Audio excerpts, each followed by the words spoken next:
Right. So I've been looking at the show cause that was posted on Friday, 10/18/2019, and it's written in the vein of, well, we don't like what you're saying, and it makes us look really bad, so we're just going to say you're crazy.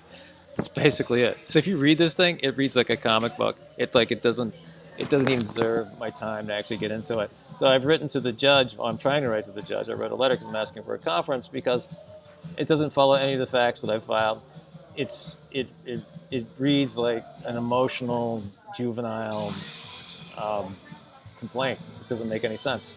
Um, I'm going to post it here to YouTube because I've been trying to post it to the ECF, and the ECF so far has rejected my ability to post my motion to meet with the judge because I want to know who wrote this thing. Because there's no way that any reasonable or any judge in the Southern District of New York wrote that. I've read judges' orders and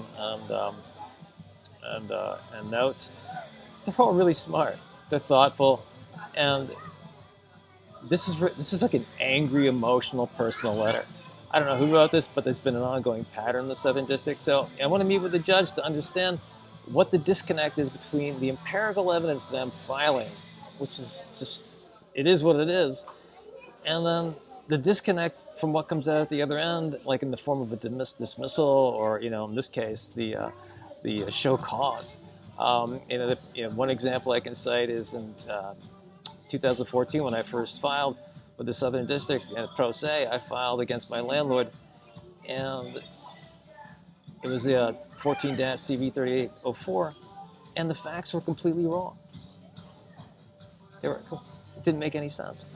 They were so bad that I decided to appeal, and the appellate saw what I was talking about, and they were nice enough to offer to send it back to the Southern District, to which I said, don't bother, because the quality control there was so poor. What would be different about the way they handled my case in the first place, which was just basically not to pay attention to any of the facts, that they wouldn't just do that again? And they've proven to be consistent in that, the fact that they don't pay attention. They just write what they want to write, depending on, I guess, whoever's in there influencing them. So that's where the corrupt persuasion comes in, and that comes under 18 U.S.C. 1512.